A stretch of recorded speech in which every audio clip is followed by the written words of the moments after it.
And okay, so silence your phones if you haven't already. And it's my pleasure tonight to welcome all of you online and in person. And my name is Julie Snyder. I'm the president of the World Affairs Council of Western North Carolina. And we are the leading global affairs organization in the region.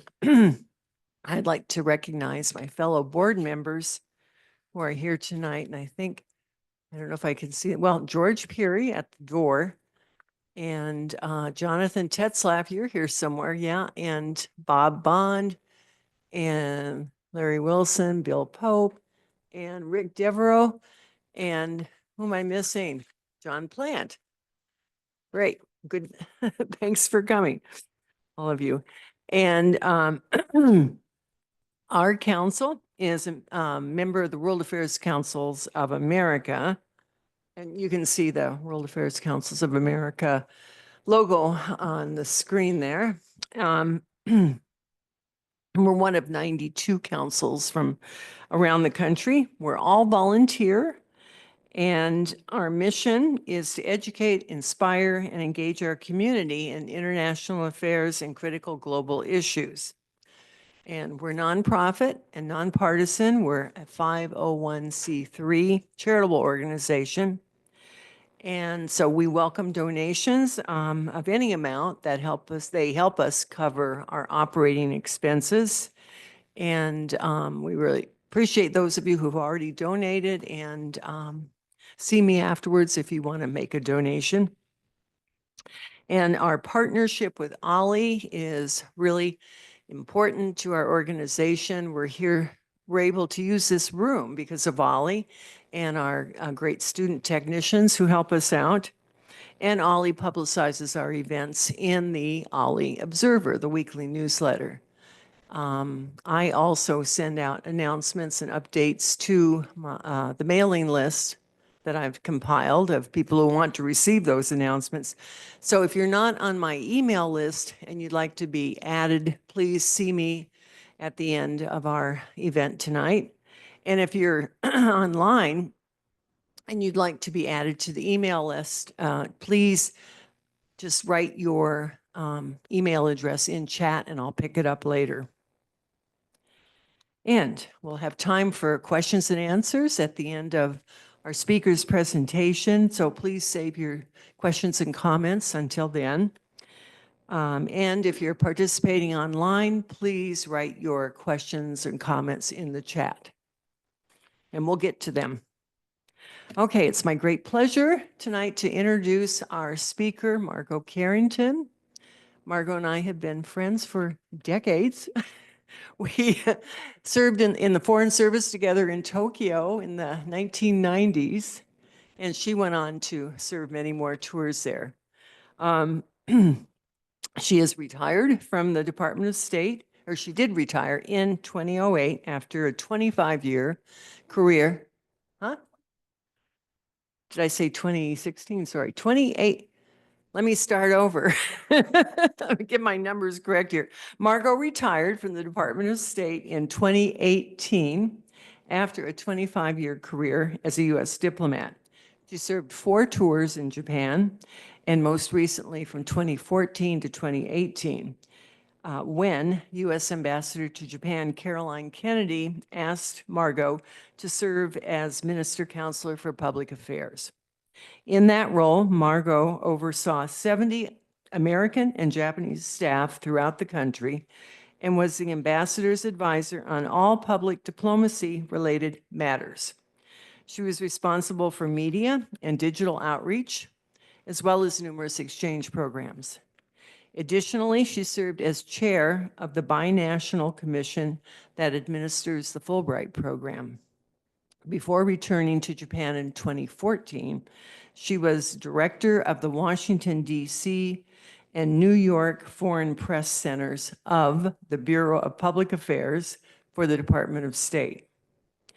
Besides Japan and Washington, D.C., Margot also served a tour in Malaysia, where she studied Malay at the University of Malaya before serving as cultural attaché to the U.S. Embassy in Kuala Lumpur. Just prior to her retirement in 2018, Margot's achievements in strengthening U.S.-Japan cultural exchange and supporting women's advancement were recognized with the prestigious Lois Roth Award for Cultural Diplomacy. She's also the recipient of 3 U.S. Department of State Superior Honored Awards and a Language Achievement Award for Japanese. Besides fluent Japanese and decent Malay, Margot speaks Spanish and is a native speaker of French. She graduated Phi Beta Kappa from the University of Florida with a bachelor's in political science and a master's in international relations. Throughout her career, Margot worked closely with grassroots and local organizations, finding new ways to partner with them to raise the profile of the U.S. and garner support for our policies.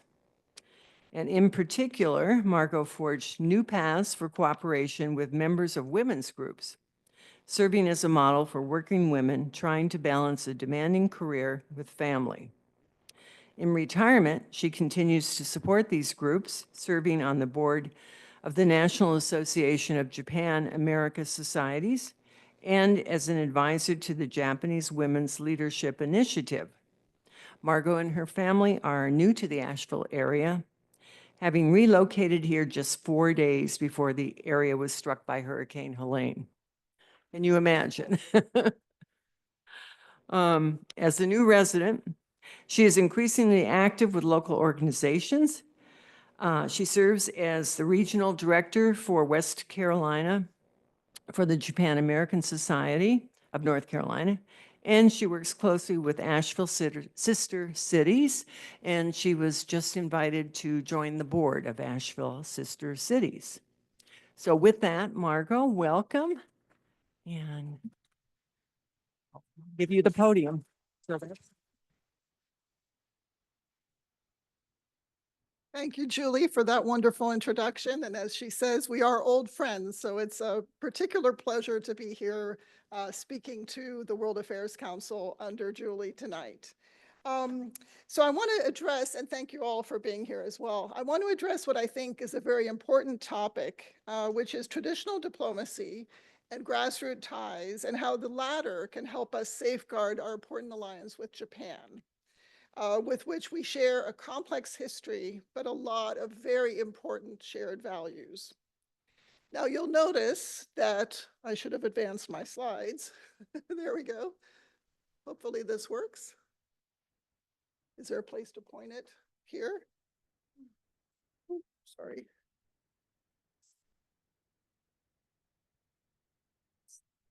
Small technical glitch. We'll sort it out. Oh, maybe that right. Being there. It worked earlier when we did our testing. There we go. So that's our title. Oh, okay. And as you notice, it is April Fool's Day. So I think that it's only the right thing to do to recognize the elephant in the room. And some of you may already think about, oh, I'm sorry. So because today's April Fool's Day, I think I should recognize the elephant in the room. And some of you may be thinking a bit ahead and wondering if I'm talking about Trump. And indeed I am. Because I think that this topic really takes on a new urgency right now, given the political developments that we have going on. So it's undeniable that an America First policy puts a strain on our alliances, including with countries like Japan. I served in Japan during the first Trump administration, where we saw a huge diminishment in our US soft power. And as most of you know, I think all of you know, soft power refers to the influence that we have through the attraction of our culture and our institutions. And I believe we are squandering that right now, sadly, unfortunately. And I'm sure we're going to get into some of that in the Q&A. But I do believe that the strong grassroots ties that we have can help keep this relationship strong, in spite of what are likely to be some very serious policy disagreements. They provide an alternate channel for communication and can sort of absorb some of the shocks, and I'll be talking a little bit about that. So we're going to be counting on these groups in the weeks ahead, I believe. So specifically what I want to talk about, okay, which was the other magic button? This here? Scroll. Oh, scroll There. the other way. The other way. Okay, so I'm just going to cover quickly why our ties are so important, my experience sort of working with Japan, and how public diplomacy supports grassroots exchanges, and how I continue to support that aspect of our alliance. And then finally, I'm going to have a call to action asking all of you to get involved as well. So we'll see how that goes. So this is an important year to be talking about the US and Japan because we have a couple of, or several, I should say, very important anniversaries.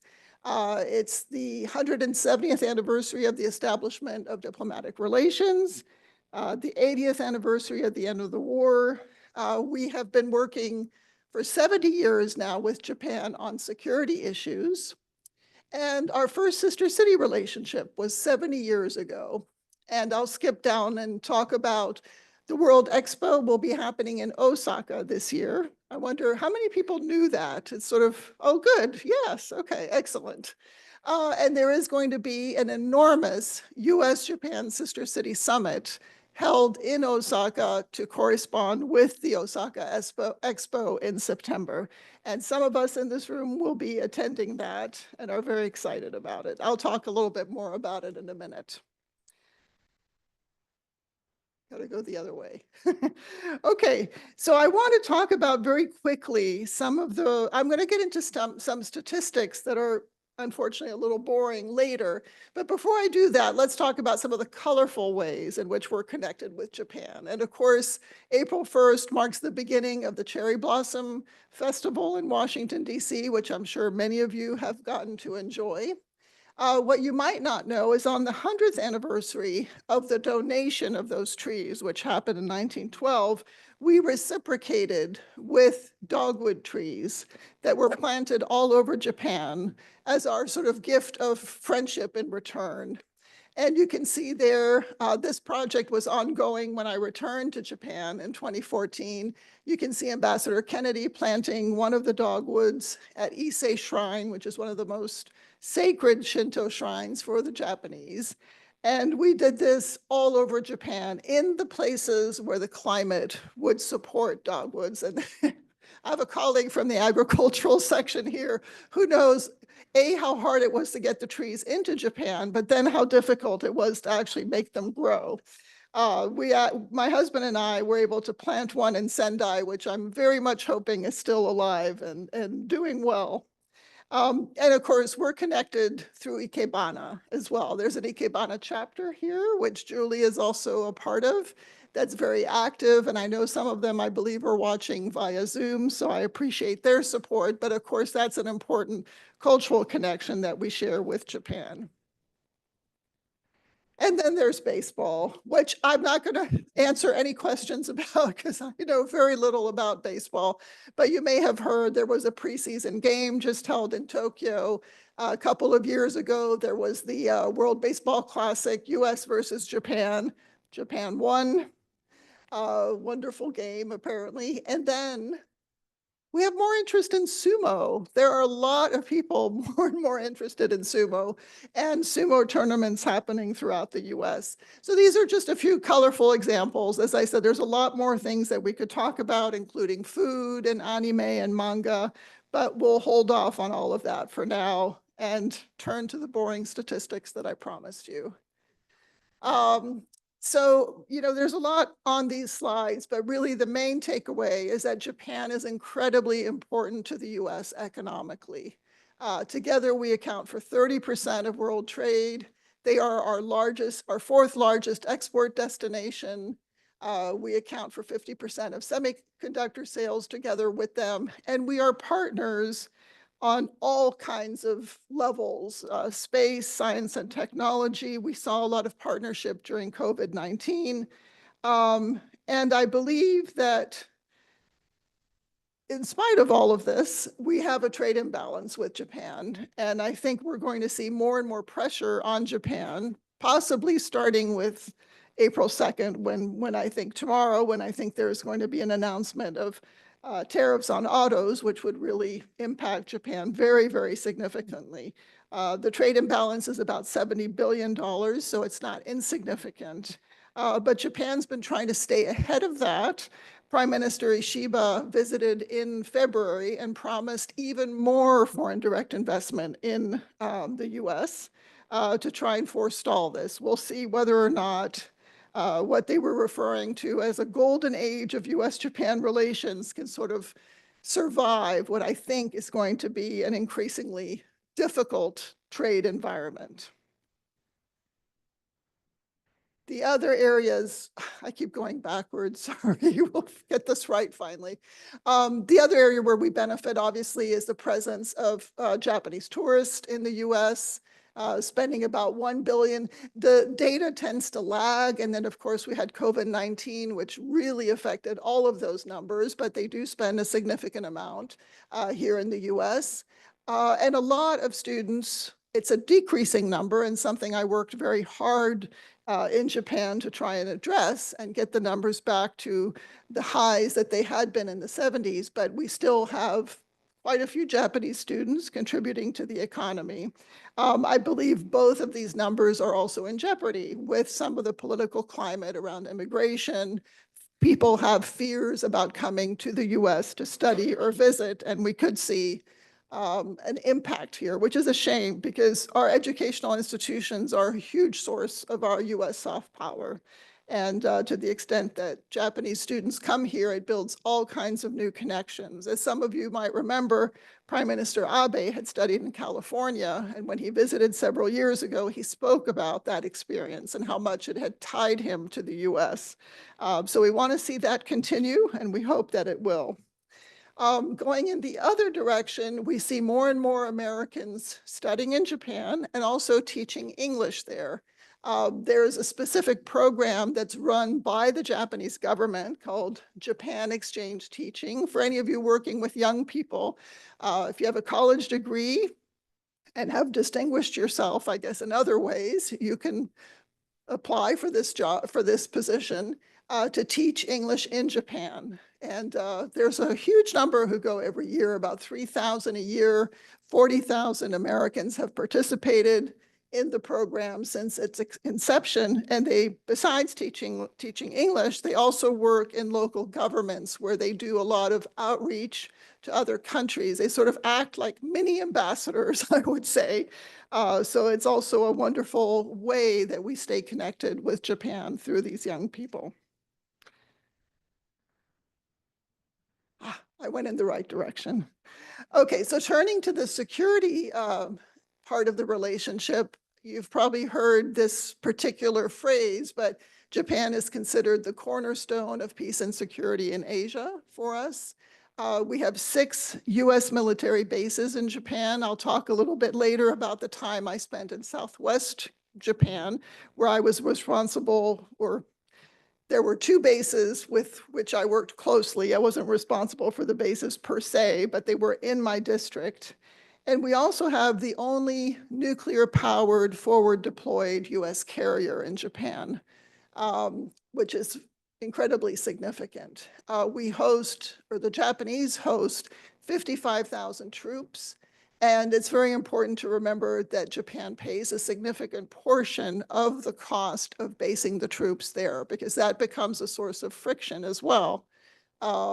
Japan is not allowed to come to our defense because of their military history, and that's something that has been mentioned before.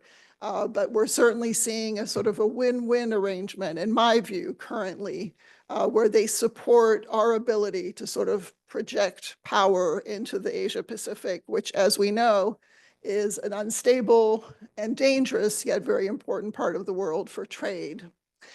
We participate in a lot of military exercises together, and I was extremely happy to see Secretary of Defense Hegseth was just in Tokyo on Sunday, and essentially all of the cooperation was reaffirmed, and there wasn't what some had expected to be a lot of pressure to ask Japan to pay more, because frankly, like they've done on the trade side, they've tried to get ahead of it.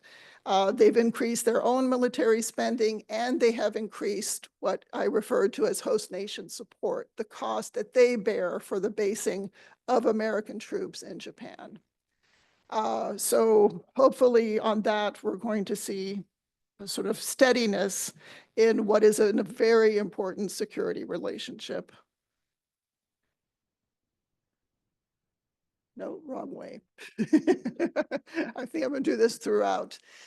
So turning now to North Carolina, and I had to learn all of these statistics because, as Julie just told you, I'm a new resident to North Carolina. But I was surprised. The amount of Japanese foreign direct investment here is quite significant. It accounts for 30,000 jobs. It's a grand total at this point of about $6.6 billion. Again, we see contributions from Japanese tourists and also from Japanese students. I actually am mentoring 2 students who are at UNC Charlotte right now, so I can attest to the fact that we still have Japanese students here. But again, the maintenance of a welcoming political climate, I think, is essential for us to continue to see these numbers, which again are a benefit to us, not just in terms of trade, but in terms of the connections that are built through that presence of visitors and students here. Okay. Just to show you as a proportion of the foreign direct investment from all countries, Japan's piece of the pie is by far the largest. It's very, very significant. And this is recent data, which I did obtain from the state of North Carolina directly, so I'm pretty confident in the accuracy. And again, we've seen Japan trying more and more to forestall any sort of retaliatory measures by the Trump administration on the trade side by promising to increase the foreign direct investment, not just to North Carolina, but overall. And Prime Minister Ishiba sort of tantalized, I think, President Trump by promising that that threshold would cross $1 trillion soon. Very significant amount of Japanese investment. Again, as a testament to North Carolina's importance, you might remember that Prime Minister, Kishida came to the US last spring. He obviously had very important meetings in Washington, but what he did immediately after that is come straight to North Carolina and toured the Toyota factory. That's the Honda factory in Greensboro. There are Toyota factories here too. He was hosted by your then governor. And my favorite part of the story, the Japan America Society of North Carolina apparently had some role in also hosting them and took them to Bojangles, which was a huge hit. I think they showed them other parts of North Carolina as well, but Bojangles apparently was quite a big hit. So again, here's just a quick recap of the companies that are here. This is just a very small sampling of the companies that are here. There are 250 of them, with I think the earliest investment having been in 1982. And at this point, we're looking at 250 companies that account for, as I mentioned, 30,000 jobs. So it's quite significant. So I'm going to turn now to another fascinating connection between Japan and North Carolina that I did not know about before moving here. I'm sure all of you know. Let's see if I can go in the right direction. Still not. It's counterintuitive. Okay, it's this way. And that's the contributions of Japanese immigrant George Masa, which I just found really fascinating. So as you know, he was a photographer and a mapper. In very early days of sort of starting to discover the beauty of this area. And the pictures he took apparently were widely disseminated and helped contribute to the idea that the Smoky Mountains should become a national park. So his legacy really lives on in a very significant way. And you can see signs downtown, right? His photography studio was nearby. I happened to be just driving on one street one day and saw that. So I thought that was a pretty amazing contribution.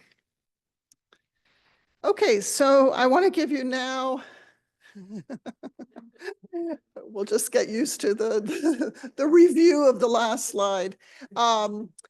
Just a real quick sort of overview of what I did in Japan, because I've been told that that's of interest to some people. We'll find out.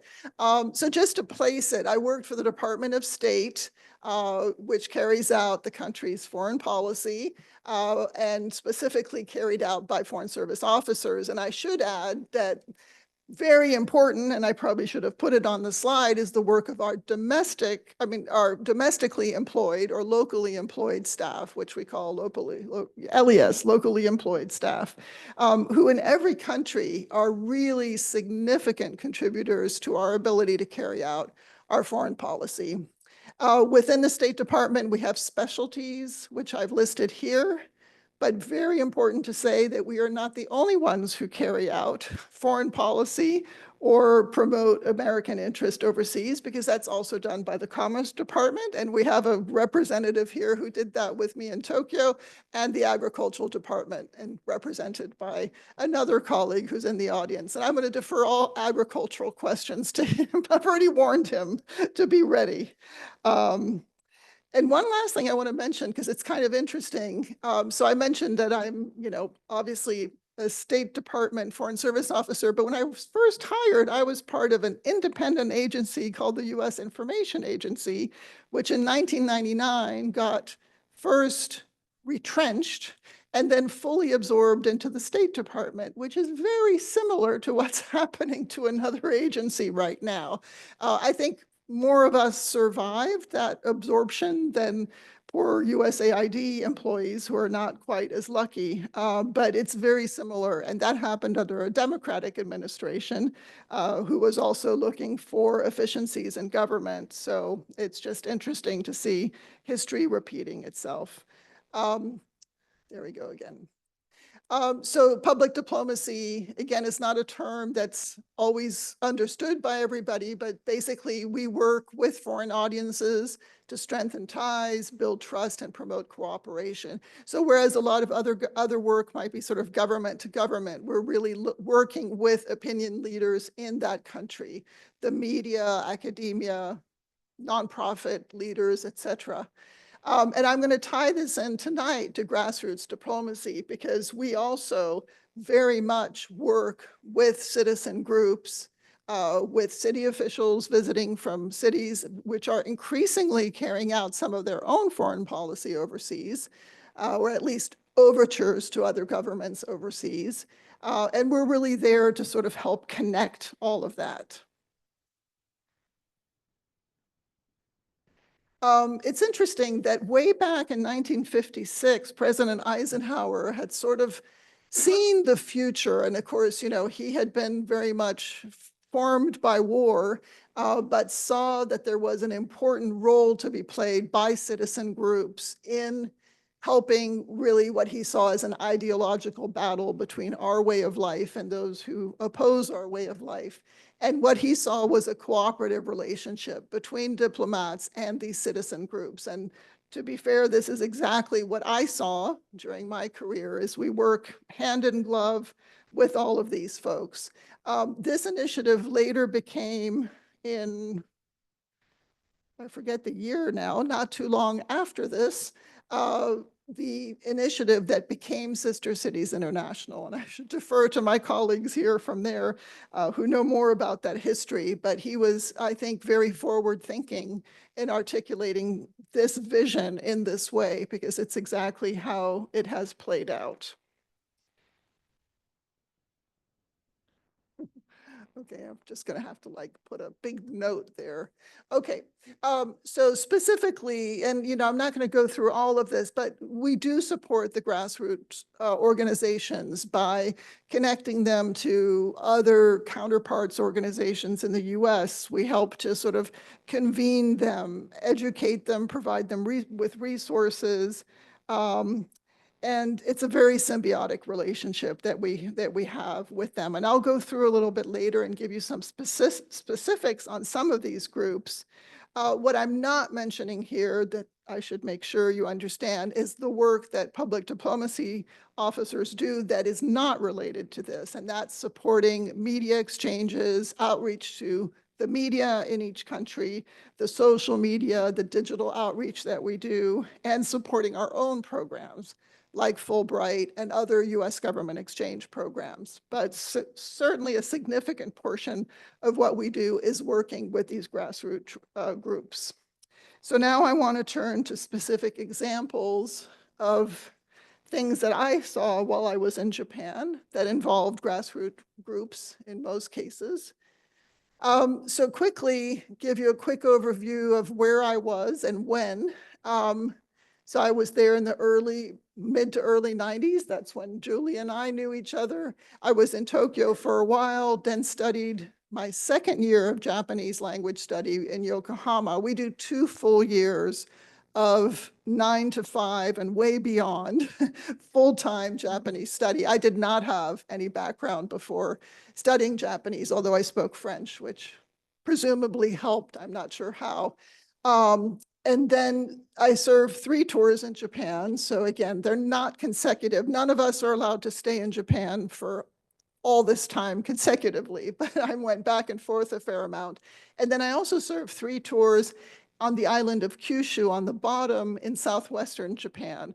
A very important area because we are the closest to the very volatile Korean peninsula. And there are 2 important US bases there, a US naval base at Sasebo, which I worked with very closely, and a Marine air station in Iwakuni on the bottom part of the main island of Japan called Honshu. I should point out, not seen here, and I probably should have just had another slide for it, is Okinawa, very southern part of Japan, where US forces are concentrated. And that has been a very big irritant in the relationship. And I'll get into that to some extent, although that's a whole other conversation, but important to note that that is not visible here. So the first thing I want to talk about, I said I'd just sort of quickly go over some success and challenges from my time in Japan. The first thing that really struck me was the large military presence, as I mentioned, concentrated in Okinawa, but not exclusive to Okinawa. And one of the first things that happened while I was there was the rape of a young schoolgirl by 2 US Forces Japan individuals. And I would say a sort of back-footed response on the part of the military leaders, which is not usually the case. They're usually quite good.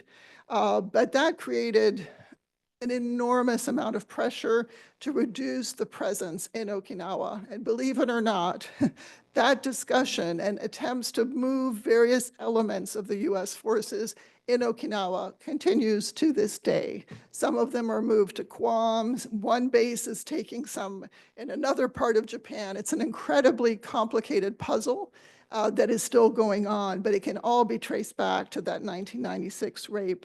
And all of us working in public diplomacy, as you can imagine, we're just sort of horrified by how do we react to this. We had a bit more success in 2008. At that point, I mentioned our forward deployed nuclear carrier. That's when we tried to introduce it in Japan. Of course, Japan, with its history of having been the victim of 2 atomic bombings, is very nervous about anything that has the word nuclear in it.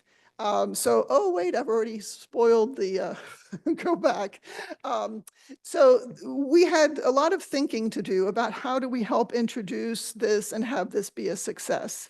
And in this case, obviously, the US forces in Japan were taking the lead and we were supporting them. But I just absolutely loved what they came up with, which was a comic strip. It sounds so crazy, right?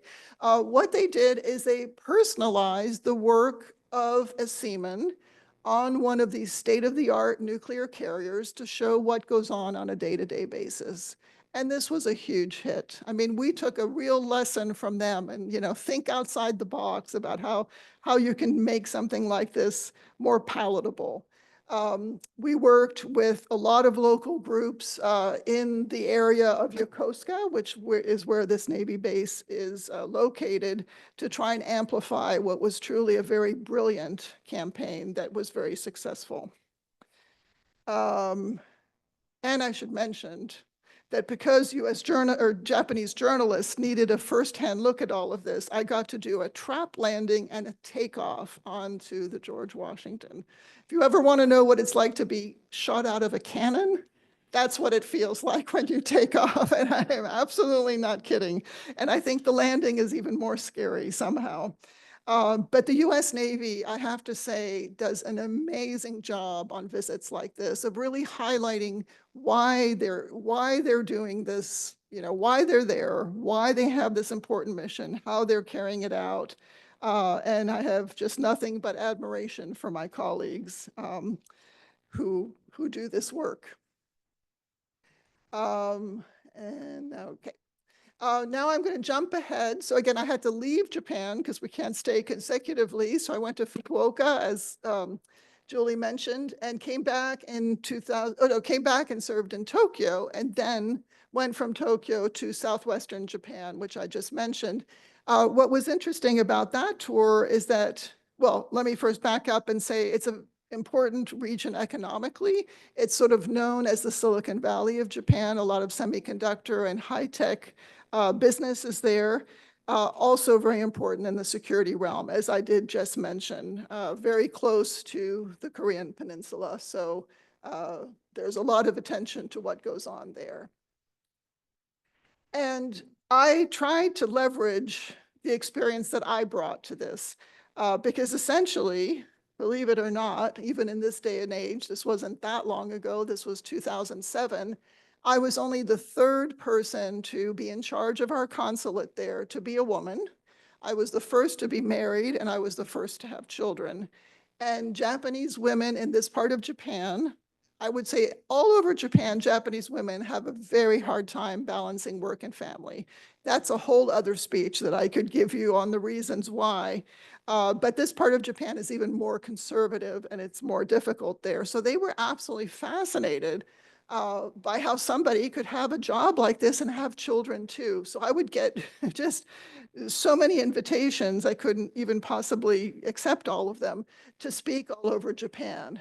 What was even more interesting, and my husband did not know I was putting this slide in because he's going to kill me when I get home, is everybody wanted to know, but what about your husband? How does this work? What does he do? So William took up the mantle and would speak to groups and sort of explain how he would be supporting me in our effort to have work and family really work. So it was a full family effort to do this.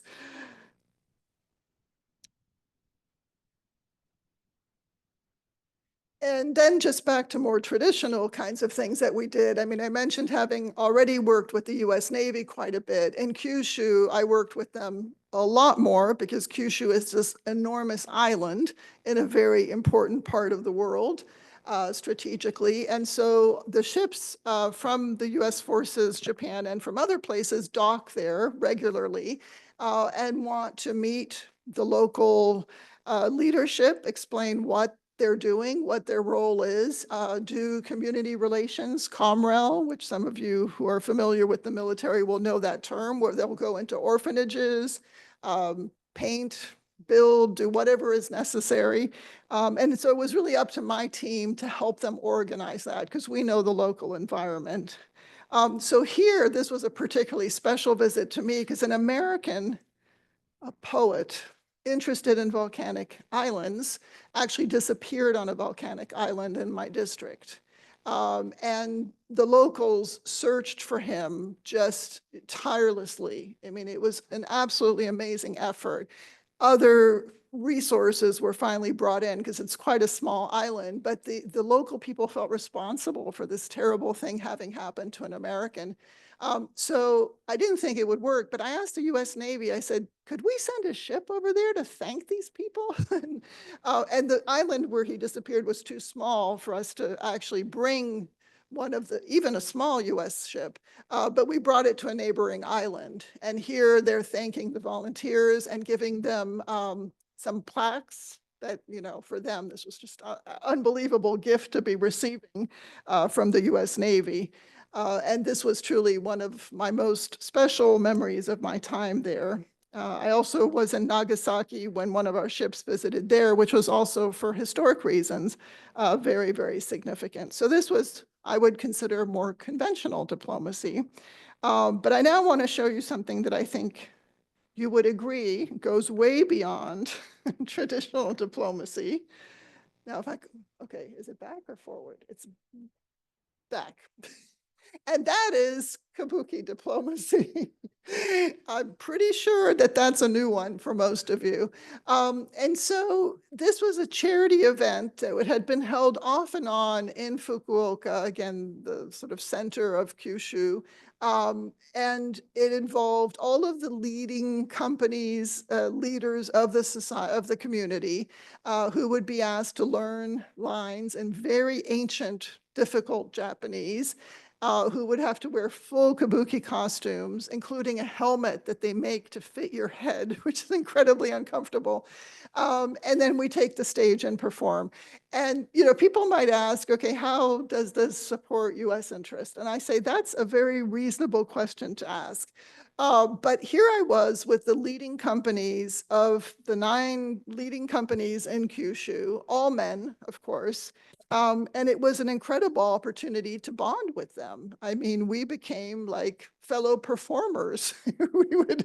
we would meet before our performances and eat food together and then go on stage. And they started calling me by my stage name, which was Meriken Omaru. And I had this incredible access as a result of having participated in this. And of course, showing support for the community in a charity event is also in and of itself worthwhile. But later in Fukuoka, people would actually recognize me from having performed here. It's not that big a place, but that night, my children did not recognize me. Our daughter was particularly freaked out by how I looked that day. Okay, so I want to talk about another success in the public diplomacy realm, and I did not get to witness this as much directly. This happened in March of 2011, when you might remember Japan was struck by an incredible, incredible disaster. I was back in the US, but I was watching from there as we really just saw all of the US at every level sort of marshal itself to respond. The magnitude of that disaster is really hard to comprehend. There are 20,000 missing or dead, and it was concentrated in 3 prefectures of Japan in the northern part. First, there was an offshore quake that had a magnitude of 9.0. If you're watching what happened in Myanmar, that was 7.7, and you saw how devastating that was. It created a tsunami, several tsunamis, but tsunamis as high as 40 meters high. The effects were felt all the way to Alaska and Chile. And then you had a nuclear meltdown when things just couldn't get any worse, right? And even now, large swaths of that entire area are completely uninhabitable. I can't believe I can't do this. What happened immediately after that was called Operation Tomodachi. Tomodachi means friend or friendship in Japanese rather. And it was one of the largest humanitarian missions ever taken by the US military. 24,000 US military were deployed, 189 aircraft, 24 naval ships. The USS Ronald Reagan, which was the nuclear carrier forward deployed at Yokosuka that had by then replaced the George Washington. And once we'd gotten them over the concern over the George Washington, that replacement went quite smoothly, fortunately.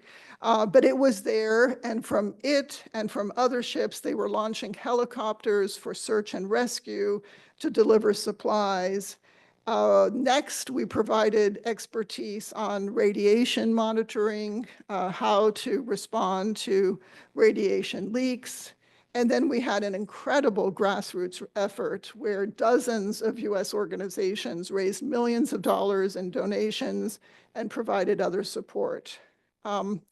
Ambassador John Roos, whom I had just worked for in Japan, because remember, I had just left in 2010. I was in the US by then, but I had just left, made repeated visits to the area along with volunteers from the US Embassy.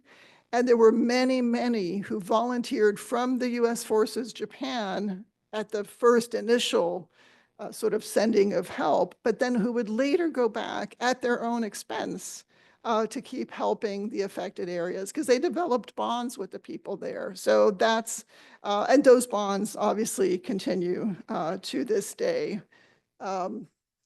Oops. So Ambassador Roos is pictured in the top two pictures. Obviously, you know, being greeted with huge support wherever he went. And he was very concerned about the fact that we had this enormous humanitarian effort that was, again, very visible and just overwhelming in its strength. But he wanted to know what's going to happen after all of this, when all of this cools down. So he kept asking local leaders how he could continue to help the young people, or how he could continue to help the people of this region. And the answer from almost all of the mayors and governors that he met with was, please provide opportunities for our young people. The areas affected were 3 prefectures that were already very economically depressed, and the young people were all leaving to work in other parts of Japan. And so there was a concern that this was really going to be sort of, you know, the death knell of these struggling prefectures.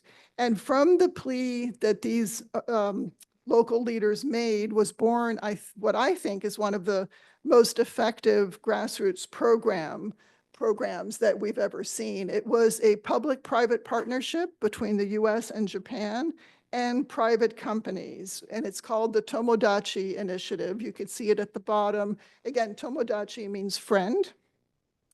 And it started by creating exchange programs for the young people in those areas to send them to the US for various educational and other kinds of programs. And then eventually it was extended to all of Japan. And at this point, there are about 10,000 alumni of the program. And they're really, in my view, the future of the US-Japan alliance, because these are people that have been completely tied in to the US and see us as their closest friend, obviously. And I got to see firsthand really how impressive these young people are. When I came back to Japan in 2014, I served as a mentor to several of the young women. And there were just so many incredible bonds that were formed as a result of this Tomodachi. And I want to highlight one of them. I still can't do it. Okay. So again, there's so many stories that you could focus on from this period. I want to just quickly talk about one that's the Kamome boat.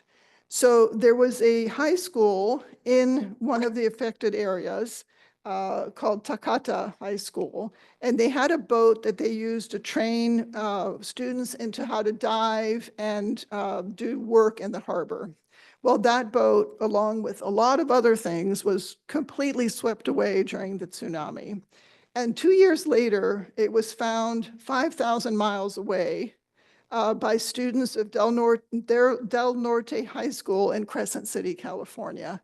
They did not know what they were looking at first. It was completely covered in barnacles, but they started to dig it out and see what it was, saw the Japanese writing. Pretty soon they were able to identify it as being a boat from Takata, and they decided to refurbish it and return it to Japan.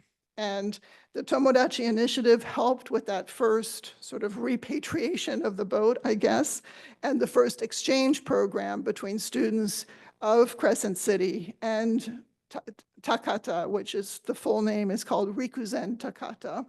And that has expanded into continuous exchanges. And finally, in 2018, they became sister cities. And so now their connection is even stronger than it had been before.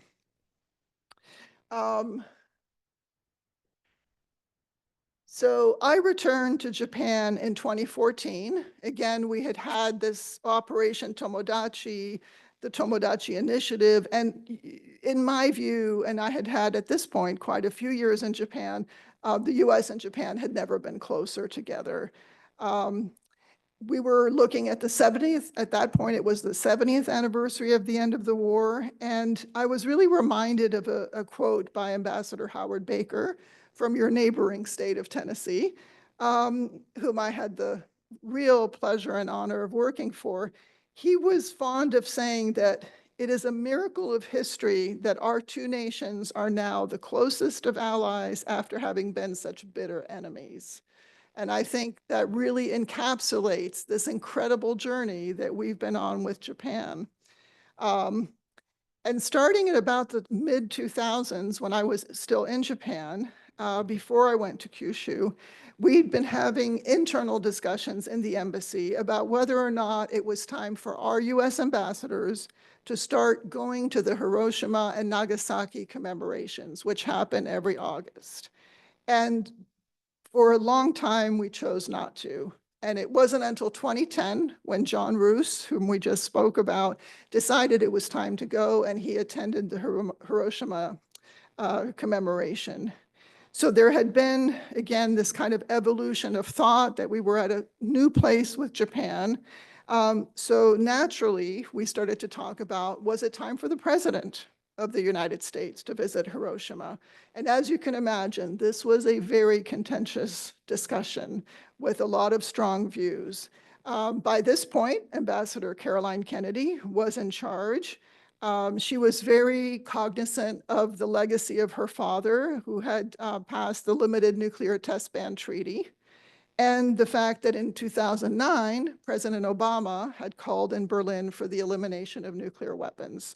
So all of these things were percolating around this time. And then in 2016, President Obama was slated to come to Japan for the G7 summit, which was being hosted by former Prime Minister Abe in his own hometown of Ise, which I mentioned earlier is a very sacred part of Japan.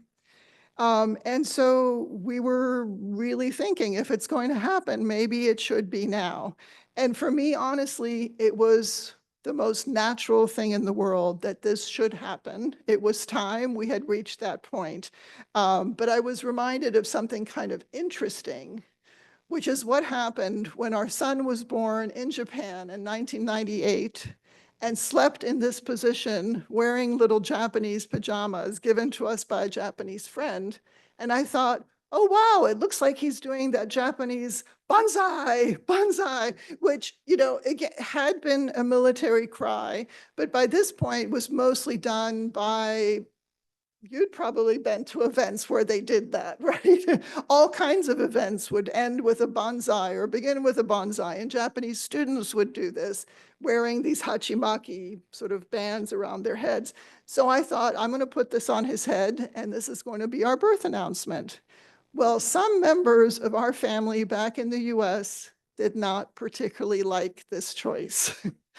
And I tell you, it was a very good lesson for me of, okay, for us, being younger at that point, we don't really think of that ancient history quite as much, but a lot of people do, clearly. So as we discussed a possible visit by President Obama to Hiroshima, we saw huge advantages, right? We could sort of talk about this partnership we had built with Japan, you know, sort of against all odds. And we had a long list of concerns. And as you can see here, you know, they ranged all the way from what are US veterans going to think or say, quite legitimately. And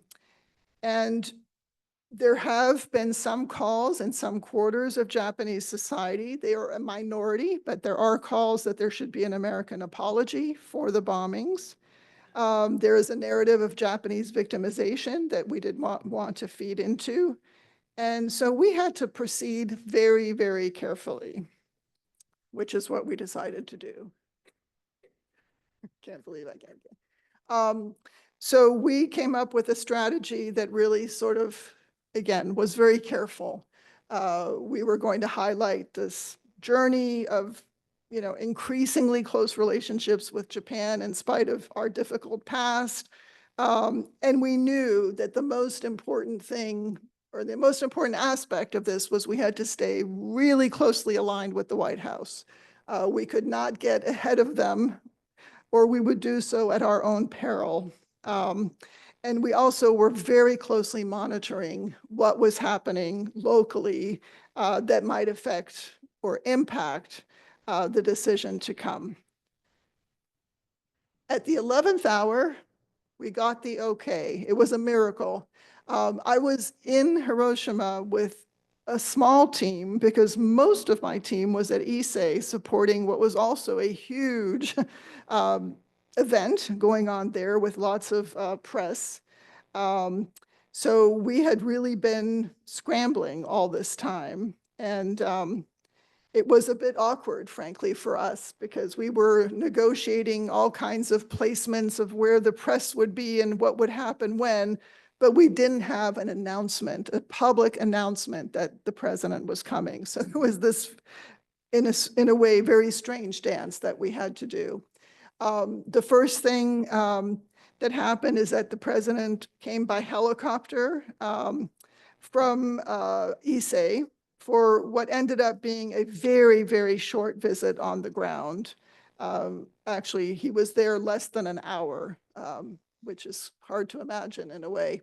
So we had the wreath laying, and then we had a speech by the president at the Peace Park. And I am going to, if I can get the technical piece working here, play you a very short clip of that speech.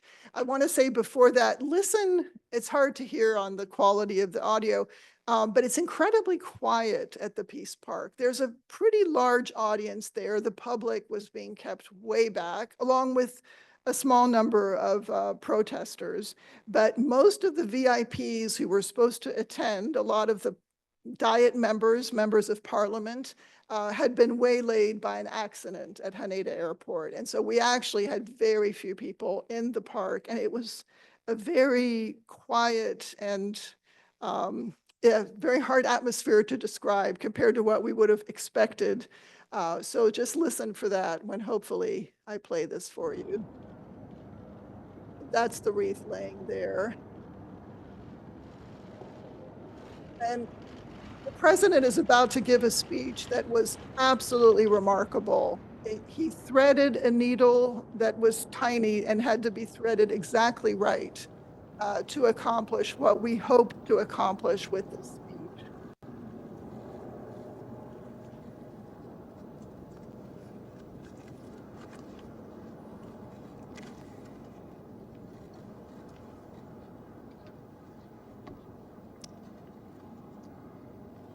"71 years ago, on a bright, cloudless morning, death fell from the sky and the world was changed. A flash of light and a wall of fire destroyed a city and demonstrated that mankind possessed the means to destroy itself. Why do we come to this place? To Hiroshima. We come to ponder a terrible force unleashed in a not-so-distant past.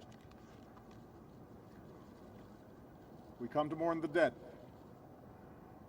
including over 100,000 Japanese men, women, and children. Thousands of Koreans, a dozen Americans held prisoner. Their souls speak to us. They ask us to look inward,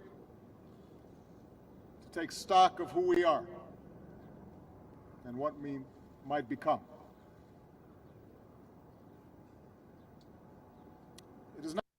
I'm going to just stop it there, but it is an absolutely phenomenal speech that I do commend to you if you have a chance to watch the whole thing on YouTube. I don't know how to get out of this part back to my slides now. Just thinking about that. Click here. Not the fact of war. So we have to do escape somewhere. Like you're doing next slide. Oh, that's a good idea. Oh, no, not that. was it. Ah, right here? No, that's going to expand it. Okay, anybody else with see. good? Ah, all right. Walter, if you're watching. Oh, well, could that be it? No, that's going to be the next Huh. YouTube slide. Oh, here he is. Oh, you could do Yeah, it. just have to So we just need to be out of this and back to Back the to the slide. slide. Yeah. Oh, yeah, it's behind there. I can see it. Just click on the, there you go. Perfect. Thank you. And oh, I can make this work now. That's much better. I'm going to go in the right direction now. So here's the beginning of his remarks. And again, the rest of the speech is equally fantastic. But I was really worried about how this speech would come out and how it would be accepted. And I really was absolutely astounded by how well it did. The Prime Minister at the time, Prime Minister Abe's speechwriter came rushing after me after the speech and said, "Oh my goodness, how did they do this?"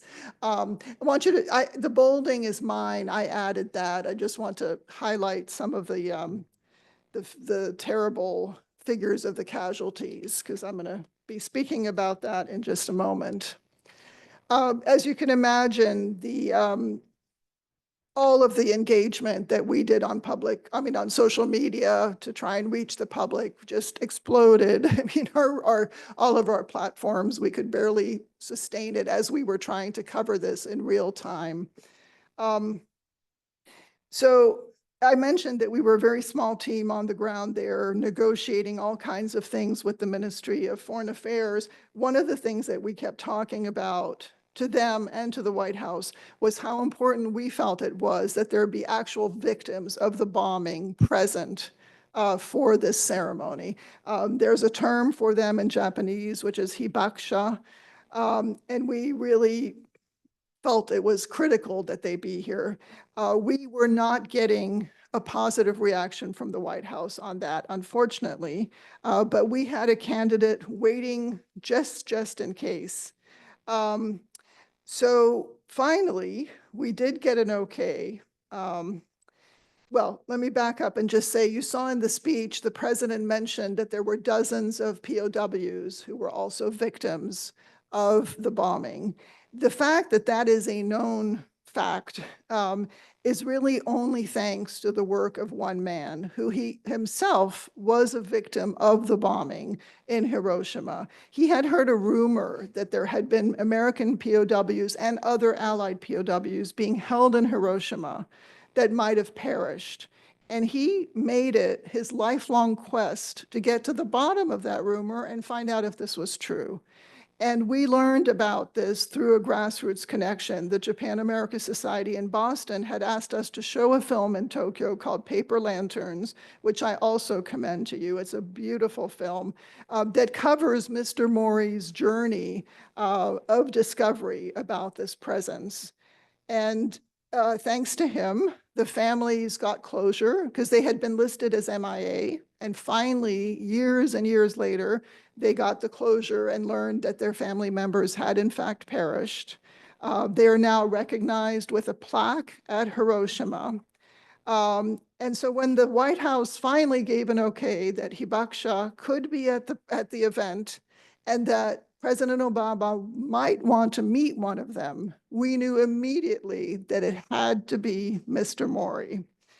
So we had him sitting in the audience, and we directed the president to go and meet him. And this is what happened next.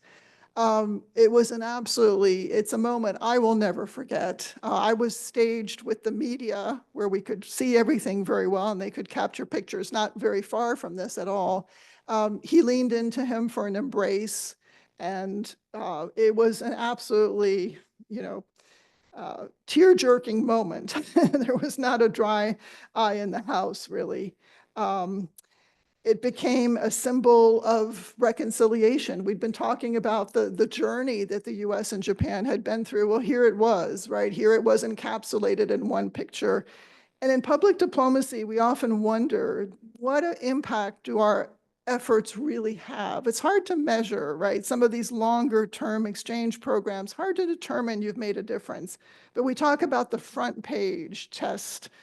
Did what you do make the front page? Well, this time we made the front page. This became one of the enduring symbols of that visit. And I was just incredibly proud that we played a role in making that happen. I'm going to turn quickly to another symbol that's incredibly important in Japan, and that's paper cranes, which I know all of you have seen. There's a belief that cranes live 1,000 years, and if you fold 1,000 cranes, your wish will be granted. Well, after first surviving the bombing, a young schoolgirl by the name of Sadako Sasaki became sick with leukemia. And during her long hospital stay, she folded cranes in the hope that her wish of getting well would be granted. And unfortunately, she didn't make it and didn't finish her 1,000 cranes. So her classmates folded the cranes for her so she could be buried with them. Knowing how important that symbol was to Japan, we suggested that President Obama present cranes, and he did. So this is what happened. He folded 2 cranes and presented them to the Hiroshima Peace Museum with a message. As you can imagine, that was very quickly put on display, but what surprised us even more is that those cranes were then exhibited throughout Japan. And wherever they went, people lined up for hours just to look at that small display of the cranes and his message. And the same thing happened in the Peace Park, actually. After the speeches, the president left very quickly by helicopter. He was there again a very short time. And all the throngs of public that had been held back outside the Peace Park, because again, it was a very limited audience in the Peace Park, just came flowing in, and they viewed those wreaths that had been posed by both leaders well into the night. And that is another one of the unforgettable images for me, having been there. The speech, as you heard, was remarkable, even the short part you heard. What is amazing, and I think this would only happen in Japan, within less than 2 weeks, it had been fully translated into Japanese and could be purchased in bookstores. More surprisingly, people bought that, which I don't know would happen necessarily here in the US. And I thought, you know, we hadn't even thought that far ahead. And here our public diplomacy work got done for us. And again, Japanese efficiency, they were there for us. So given all of this, you can imagine that we were in, and I know I'm going a little bit over time, we were in for a whole new ball game that summer. So again, he was there in May of 2016. By the summer, we're well into the presidential election cycle, and it is a contentious one, as you will remember. And here are some of the sets of public diplomacy challenges we had. We had statements like this, that, you know, we are working for the Obama administration, but this is out there and obviously getting a lot of publicity. And we have a huge challenge. How do we respond to this? The answer is very carefully, because we obviously could not show preference for either candidate. We still worked for President Obama, obviously. So we did continue to promote his policies, but we also thought, you know, Ambassador Kennedy herself was a star, had huge star power. So we put the focus a little bit more on her. We talked about, hey, this is good. We have a vigorous, democracy, debate is healthy. And then we also sort of retreated to the safe space of saying, hey, the US and Japan have an extensive network of connections through grassroots exchanges. That is going to continue no matter what happens next. And that really was something that we continued to push. Moving ahead to 2017, of course, we have the election and inauguration of the Trump 1.0, as it's now being called. We were archiving content on our website like there was no tomorrow, because we had to be sure that we were presenting a face of we work for the Trump administration. Luckily, Trump and Abe had what was being described as a growing bromance. Abe had been the first head of state to go to New York and meet Trump after the election, gifted him a gold golf club, very, very astute. And the other thing we did is start building excitement around the arrival of a new ambassador. I mentioned Ambassador Howard Baker was a star in Japan. Well, we were being given another wonderful gentleman from the state of Tennessee who brought a lot of experience in Japan. He'd worked there. He was close to the White House, very important to the Japanese. They want to see that. He was the first person with school-aged children that anybody could remember. He loved Japan. He loved sumo.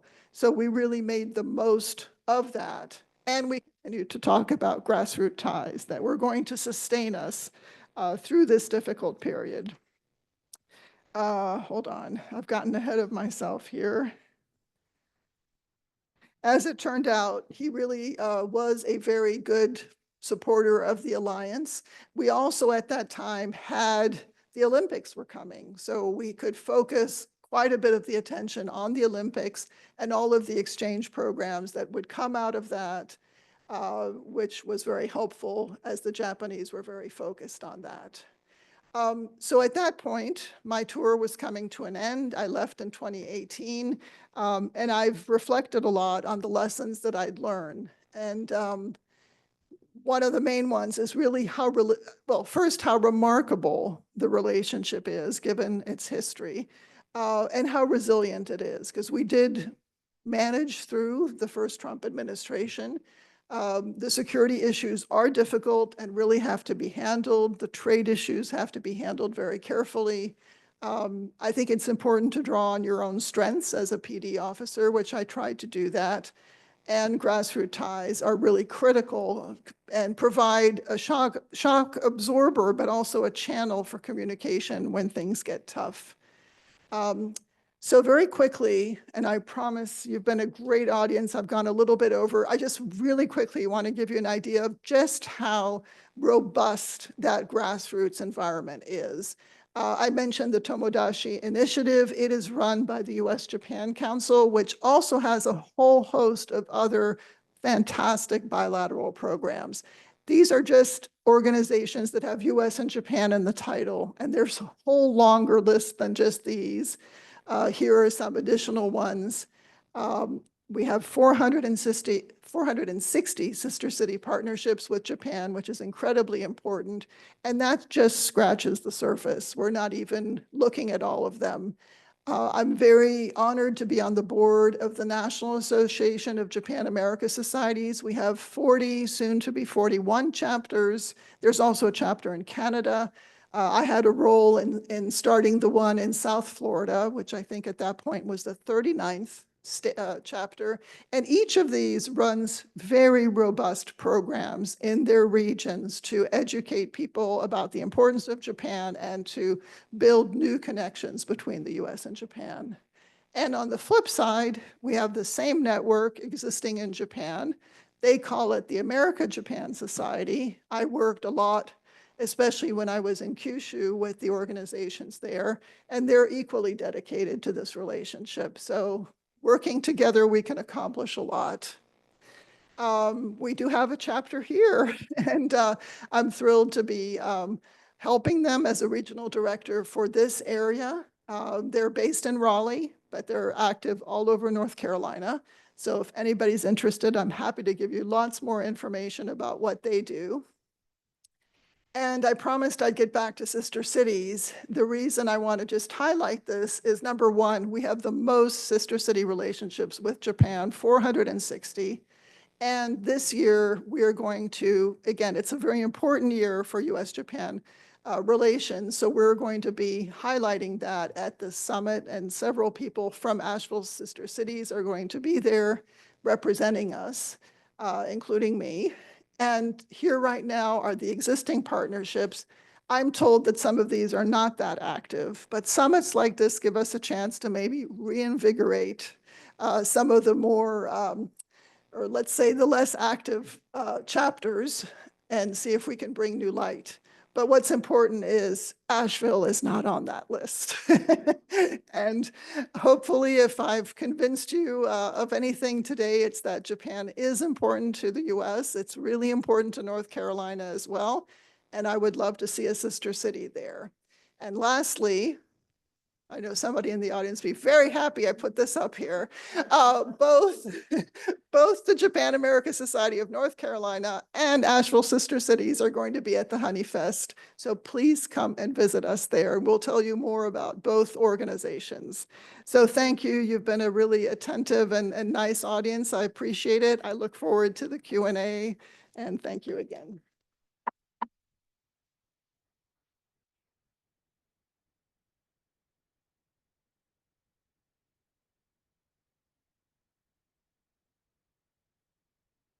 That one, this one, okay.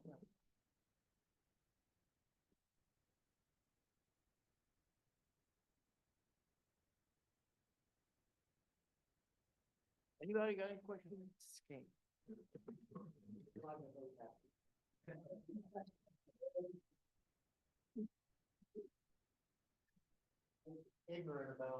We're going to use the mic just so that the folks on Zoom can hear you too. Okay, you're next, Carl. I'll make sure they come back to you. Yeah, we have two mics running around. Testing. Golders, thank you. How did you pick Asheville to move to? Fear of climate change. So And can you speak some Japanese for us? はい、もちろん話せますけど、ちょっと恥ずかしいです。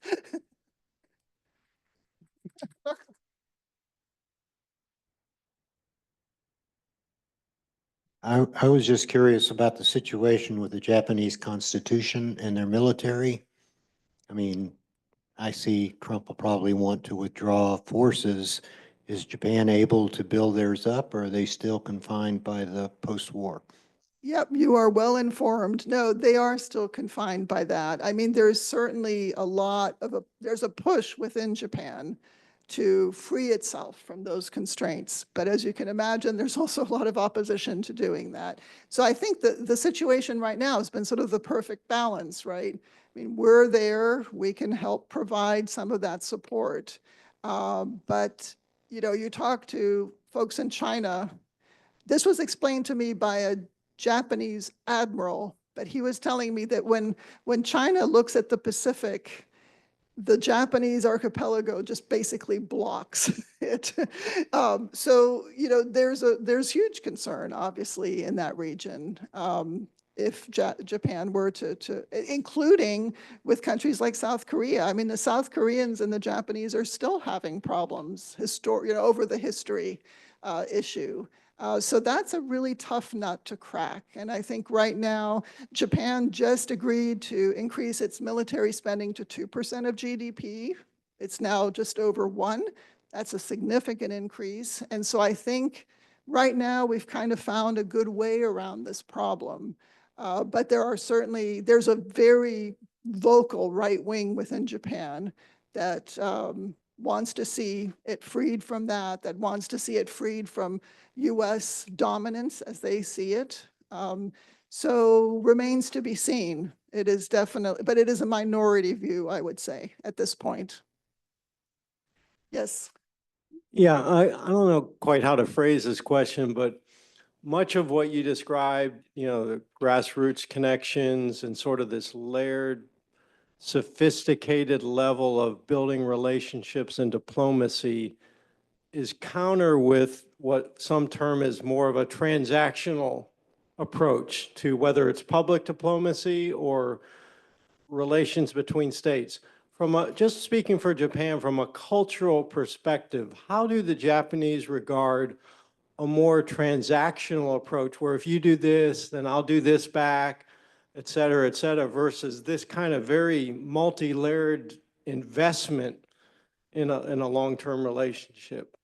No, I mean, I think they're smart. I think they see that we may end up you know, and I guess you could look at it as a zero-sum kind of situation, right? Where it's good for me, it's bad for you. And right now, we found a way, I think, to work with Japan in a way that's beneficial to both countries by working together on security, we worked out all those very contentious trade issues we had in the 80s. But it could turn nasty. And you know, we're going to see, I think the announcement is tomorrow on autos. Japan is going to be hit, you know, with a sledgehammer if the promised tariffs come into play. How they're going to react is going to be interesting. And right now there's a prime minister who's not terribly strong, which I think is going to be difficult. If you had someone like Prime Minister Abe who had a really firm grip, I think that you might firm grip and a good relationship with Trump, which was very helpful to Japan, actually. They might have been able to weather that, but I don't know. I mean, I really hope that the bigger picture is going to be taken into account of just how much is at stake in this relationship. But again, that's not how this administration seems to view things. So I'm worried. That said, the visit in February by Prime Minister Ishiba went relatively well, and those issues were not raised yet. Neither were they raised by Secretary Hegseth when he was just in Tokyo on talking about defense issues. But I think it's coming. I think it's just a matter of focus. The focus has not yet been on Japan, but I think it's going to get around to that, unfortunately. I hope I'm wrong, but I do think that. Hey, Margot, thank you Hi, for Jessica. doing this for us tonight. What are your thoughts on George Glass and incoming potential new ambassador? Anything that we should be aware of? I don't know a lot about him. So I don't know a whole lot either. What I've heard, a couple of things he brings, right? He's close to the White House, a trusted, commodity, has been an ambassador before. I've talked to people who served for him in Portugal and said he was quite a reasonable person, which is, again, what I found with Ambassador Haggerty. It was a tough adjustment at first, but we worked things out quite successfully. So I'm optimistic at this point. I mean, I would rather see him than sort of a much more ideological first-time ambassador who's trying to score points back in DC. He didn't seem to do that in Portugal, but remains to be seen. So cautiously optimistic. Yes. You mentioned you hoped Asheville would become a sister city. How does one go about doing that? And what does that entail actually once you do establish a sister city? So there are folks here with more experience on this end of it. I've seen it more from the Japanese side. I think a lot of times it can come about really because of the force of personalities, right? Two people have a connection that turns into something else that then expands into more of a relationship. But you can also start from scratch, I believe. It's harder that way. There's a list of Japanese cities looking for sister cities. I started looking at that list, actually. And then you really have to determine, what is the proper flavor for that sister city? I mean, are they more interested in educational exchanges, which is what is often done? But I know with the French sister city we have with Asheville, there's been internships, there's been all kinds of different things that can take hold. So it really depends on the sort of nature of both cities, the nature of the leaders in both cities, how much will there is to really get something started. It's not easy, and I don't want to imply in any way that it's easy. But Asheville does not have an Asian sister city, so I would argue if we are to have one, it should be Japan. But want to enlist all of your help as well, if anybody has thoughts about that. Got to start somewhere. And the summit happening in September in Osaka is a perfect if that weren't happening, I would say that could be harder, but we're going to have all of the stakeholders there. And I think we can start to talk about how this might happen. Okay, I'd like to grab a couple questions from chat. They've been piling up and suddenly appearing now. Okay, so thank you for your presentation. As long as Japan heavily depends on the US for security, I believe it is difficult to establish a truly equal relationship. Aside from legal reforms, how do you think Japan should bridge this gap? Oh, that's interesting, because that's actually the gentleman that I'm mentoring at UNC Charlotte. Xion, you asked me a very difficult question. What legal reforms, can he answer? Legal reforms refers to, in which realm are you talking about specifically? Right, okay. So as we discussed, this is a very tricky, very sensitive discussion about amending the Constitution. But I think Prime Minister Abe was certainly starting to move in that direction in a very careful way. And I think that's going to continue. And I think what Japan has been doing in terms of increasing its own defense and paying more for hosting the US troops is also going to be extremely helpful. So I would expect to see more going in that direction. And I don't see any huge change in terms of the Constitution in the short term. Okay, then one more. Actually, I'm going to combine the next two questions, which are about the relationship between China and Japan. How would you characterize it currently? And can you speak to how Japan views its role interacting with China's expansion, I guess, in the Pacific? Oh boy, that's a little bit outside sort of my wheelhouse in a way. I mean, I think that the Japanese are very clear-eyed that a lot of their trade depends on China. China is very important for them economically. They're also quite clear-eyed about the threats posed by China. So it's a bit like us in that sense. And I think the real concern in Japan is Taiwan and what's going to happen to Taiwan, and whether Taiwan would get pulled, whether Japan would get pulled in if there's a Taiwan situation, exigency. So I think that's a lot of what you see the Japanese preparing for is related, I think, to threats towards Taiwan. At the same time, they're as tied into the sort of supply chain issues for semiconductors and other things, and so they're watchful and hoping that we don't head into a contentious situation there. We can also add that just over the weekend, Japan, South Korea, and China met for potential That's right. agreement talks. And actually, Julie very kindly sent that article.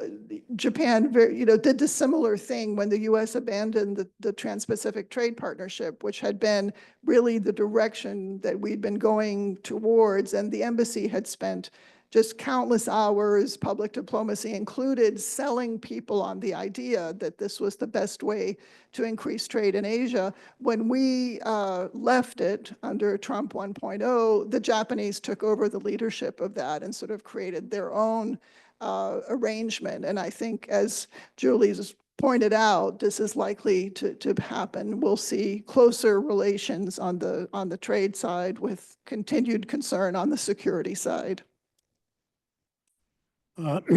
Given the very large number of Japanese citizens in the United States now on student visas, and putting aside deportation or losing their student visas, do you think on a day-to-day basis, given the current administration, they're probably unsettled, they're worried about this? And then related to that, do you think Japanese citizens who've been thinking seriously about coming to the United States and coming on a student visa are probably eligible and excited? Do you think there's going to be some hesitancy? I do, unfortunately. I think the problem is we've been a tough sell as a destination for a while. We, of course, have fantastic institutions that everybody wants to come here to study in, but we're an expensive destination. There are closer options for the Japanese in places like Australia, and they were really eating our lunch when I was in Japan not that long ago. And we're seeing an impact on tourism already. A lot of tourists are choosing not to come, and I think the Japanese will more than likely, some will still come, but there will be concern and hesitancy. And of course, there's always such a lag in those numbers. We're not going to really know for a while, but I would expect that that is going to weaken, that their presence is definitely going to go down, unfortunately. Thanks for a great presentation. I found it to be rather inspirational in terms of your work in Japan over the years and what you were able to accomplish.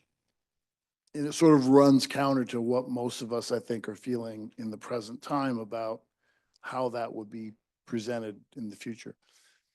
One of the things that I'm curious about from a cultural standpoint is President Trump seems to use money as the metric for success, the deal. And he looks at, when he says make America great, it's almost always on a dollar figure. How much money we're going to make in tariffs, how much money we're going to save here, how much money we're going to save there. And my understanding and my appreciation for the Japanese culture is very much on a relationship respect basis. And those two seem to collide with one another. And I'm just sort of curious what your thoughts are on sort of that cultural difference in terms of how you approach, I'm going to put a relationship in quotes. Yeah, well, I mean, I think, yeah, I've focused a lot on sort of the people-to-people side, but on the business side of things, the Japanese are pretty astute at business themselves, I would say.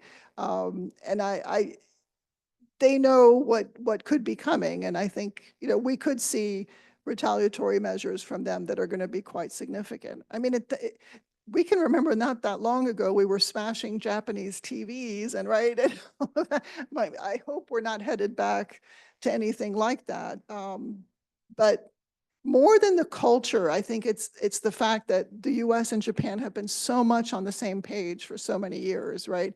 Whenever it came to any kind of global challenge, I mean, they came to our help in the Middle East when we needed them. They've really been there for us all along. And I think there was an expectation that was the way things were going to continue, just like our other allies are completely, flummoxed by what's going on now.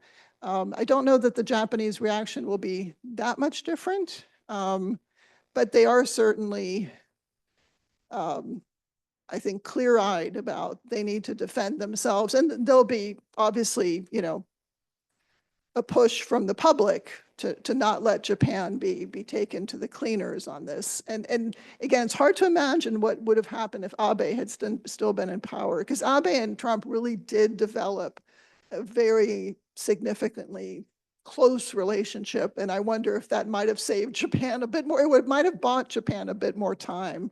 But again, I can't really predict, but I'm not terribly optimistic that things are going to stay rosy.